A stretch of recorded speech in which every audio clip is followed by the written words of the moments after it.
À commencer par le domaine de l'immigration. On va commencer notre plateau à Washington, mené par Magali Barthès. Évidemment, ce premier grand dossier d'immigration, mais aussi, comme le disait tout à l'heure Guillaume Roquette, avec tous les effets d'entraînement que ça aura sans doute en Europe. Magali Barthès.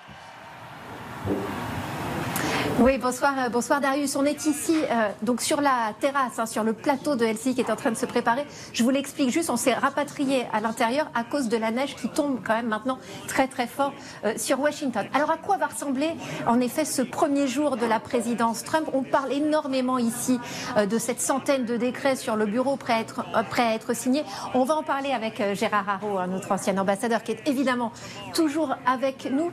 Mais je vous propose d'abord d'aller sonder un petit peu les attentes des électeurs. On va rejoindre Axel Monnier, notre correspondant TF1 LCI sur place. Justement, qu'attendent ces électeurs de Trump, Axel ? Alors pour l'instant, les supporters de Donald Trump ressentent sûrement beaucoup de frustration parce qu'ils sont des milliers à vouloir entrer dans l'aréna pour assister au meeting dit de la victoire et qu'ils ne pourront probablement pas tous y entrer. Mais ils restent très enthousiastes à l'idée de voir leur candidat revenir à la Maison-Blanche. Le premier point, celui qui a fait probablement voter beaucoup d'Américains en faveur de Donald Trump, c'est qu'ils estiment qu'il est à même de gérer l'économie et notamment de faire baisser l'inflation, même si Donald Trump lui-même vient de reconnaître il y a quelques semaines qu'il aurait bien du mal à faire baisser les prix. Ils sont d'accord aussi avec lui sur les droits de douane, l'augmentation des droits de douane, même si de nombreux experts ont dit que ça risquait de faire monter les prix. L'autre gros point qui rassemble les électeurs de Donald Trump, c'est évidemment l'immigration. Il lui donne raison quant aux nombreuses expulsions de masse qu'il souhaite mettre en place. Ça commencera d'ailleurs dès mardi, dès le 2e jour de son mandat. Et puis la dernière chose, c'est qu'ils lui font confiance aussi pour restaurer la paix et mettre fin aux guerres, que ce soit au Moyen-Orient ou en Ukraine. Alors on l'entendait avec Axel qui nous parlait de ses attentes de ses électeurs. Il parle économie, et c'est quand même sur ces sujets-là qu'il s'est fait d'abord élire Donald Trump. Eh bien oui, c'est d'ailleurs assez paradoxal parce qu'on peut dire que l'économie sous Joe Biden, ça a plutôt bien marché, avec des taux de croissance élevés, avec un chômage très bas, mais Joe Biden a été avant tout victime de l'inflation.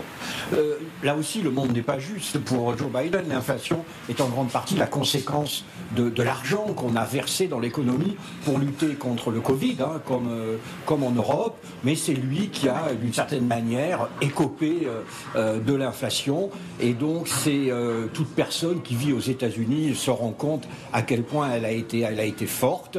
C'est donc une révolte économique qui a essentiellement été une des raisons de la victoire d'un Trump dont on a un très bon souvenir en termes économiques. C'est vrai. Alors il y a l'immigration évidemment, et on a entendu un Donald Trump qui a encore donné une interview au téléphone hier à nos confrères d'NBC disant « Je veux aller très vite, il faut vraiment régler le problème » avec donc ces informations selon lesquelles il pourrait y avoir des vagues d'arrestations extrêmement massives de sans-papiers et des expulsions les plus grandes de l'histoire des États-Unis. Ça peut aller vraiment aussi vite que ça va ressembler à quoi finalement ? Vous savez, l'immigration, c'est un peu comme chez nous. En réalité, c'est un sujet dont on parle beaucoup, mais pour lequel personne n'a vraiment de solution. Il y a sans doute aux États-Unis une douzaine de millions d'immigrés illégaux. Alors pourquoi y a-t-il une douzaine de millions ? Parce que l'économie américaine en a besoin, et l'on voit mal comment, en termes pratiques, on peut renvoyer un grand nombre d'immigrés dans leur pays d'origine. Il y aura sans doute, parce que ça fait partie du cinéma politique, il y aura sans doute des arrestations de milliers, peut-être de dizaines de milliers de malheureux. Mais après, il faut les mettre dans des camps de rétention. Après, il faut des décisions de justice. Donc tout ceci sera quand même assez long. Bon, alors on va prendre aussi l'autre sujet de la guerre commerciale, évidemment, qui nous concerne, nous, Européens. On a bien vu aussi toutes les menaces qu'il avait proférées face au Canada, au Mexique. Est-ce que vous pensez vraiment qu'au jour 1 de son mandat, il puisse y avoir une vraie révolution sur ce sujet ? Est-ce qu'il va mettre ces menaces à exécution ? Vous savez, quand j'étais ambassadeur, j'avais chargé un jeune diplomate de regarder toutes les déclarations de Donald Trump depuis 30 ou 40 ans.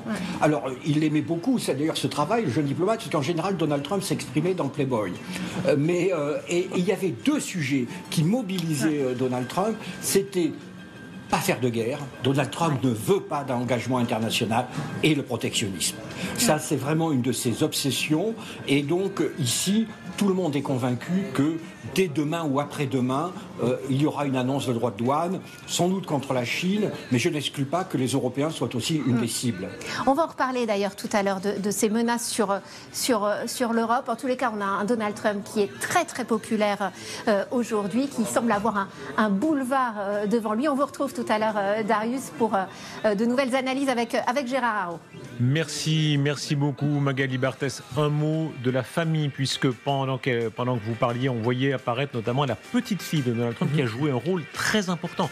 La famille n'est pas seule, c'est loin d'être des supplétifs. Ils ont, dans la victoire de Trump, dans cette victoire, ils ont joué un rôle très important. Kai Trump, jeune influenceuse dont on se souvient du discours lors de la convention à Milwaukee, ça avait beaucoup marqué l'opinion publique parce qu'elle avait grandement humanisé Donald Trump. C'est-à-dire qu'elle avait décrit un grand-père sympathique, presque transgressif comme le sont les grands-parents avec les bonbons, les sucreries, etc.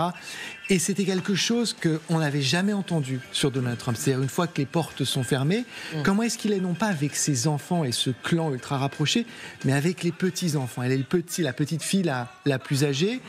Et elle avait fait ça avec beaucoup de classe, de prestance et un côté presque malicieux qui avait beaucoup humanisé un personnage qui est quand même considéré comme étant plutôt dur et transactionnel, impulsif. On l'a beaucoup dit. Si vous voulez parler du clan Trump et de cette famille, il y a cette photo qui est, j'allais dire, inratable. C'est à la Mar-a-Lago.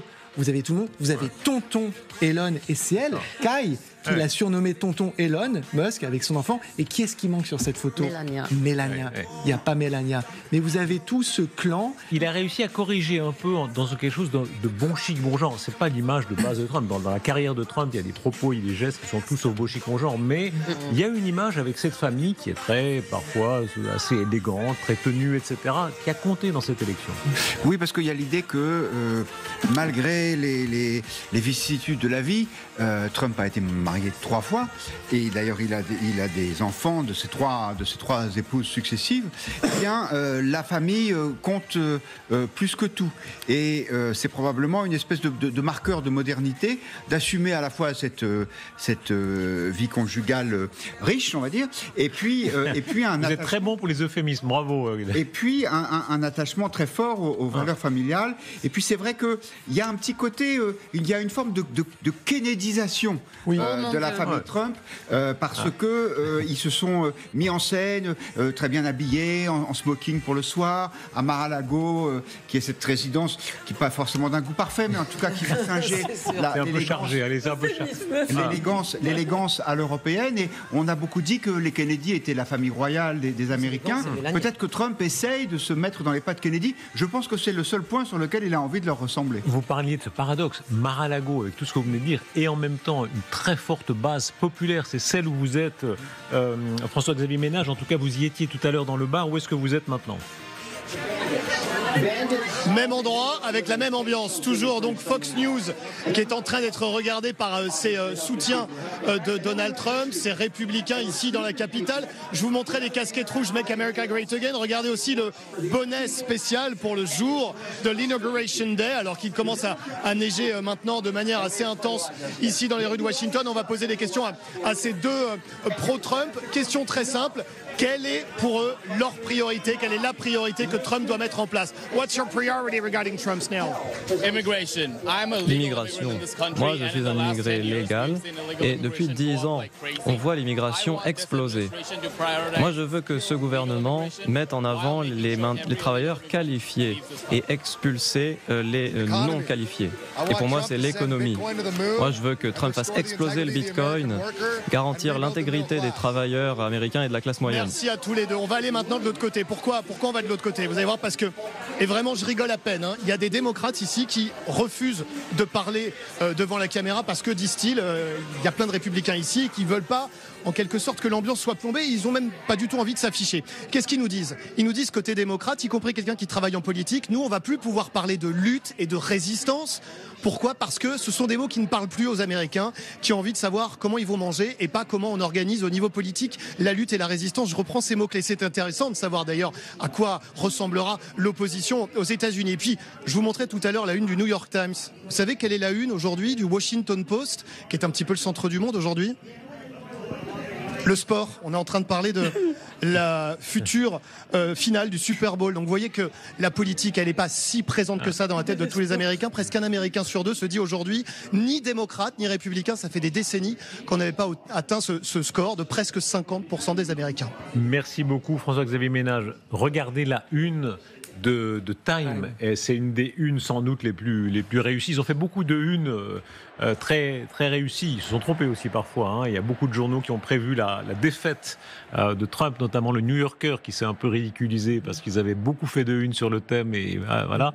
Voilà Time, regardez l'image, on peut peut-être la rejouer avec ce côté Trump qui fait table rase, hein, qui vraiment change d'air, c'est-à-dire tout qui était convenu. Alors, c'est la politique américaine qui est faite d'alternance, vous le rappeliez Guillaume Roquette, mais c'est plus que ça. À ce point-là, on l'avait sans doute rarement vu. Merci de nous rejoindre, Elisabeth Shepard-Selam. Vous êtes spécialiste, grande connaisseuse, américaine vous-même, née aux États-Unis. Née aux États-Unis. Vous pourriez être président des États-Unis.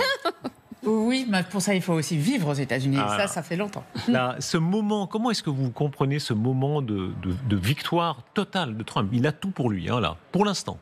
Alors, pour l'instant, les 100 premiers jours, comme on dit souvent en politique américaine, sont essentiels. C'est un timing dont on parle depuis Roosevelt, un peu pour juger les actes et pas simplement, on va dire, le marketing et le rhétorique. Très clairement, il y a une vente de changement. Bon, il n'y a pas qu'une vente de changement aux États-Unis. Je pense qu'on le sent un peu aussi en Europe. Mais ce qui est intéressant, moi, comme Gallagher, je compte le nombre de personnes parce qu'on sait que c'est 20 000 personnes. On ne voit pas très bien combien de personnes il y a. Donc, on sait qu'il tient à ce chiffrage après le premier mandat. On verra bien. Ce qu'on remarque surtout, c'est son branding, son marketing, sa capacité de mettre en scène, qui est assez impressionnant.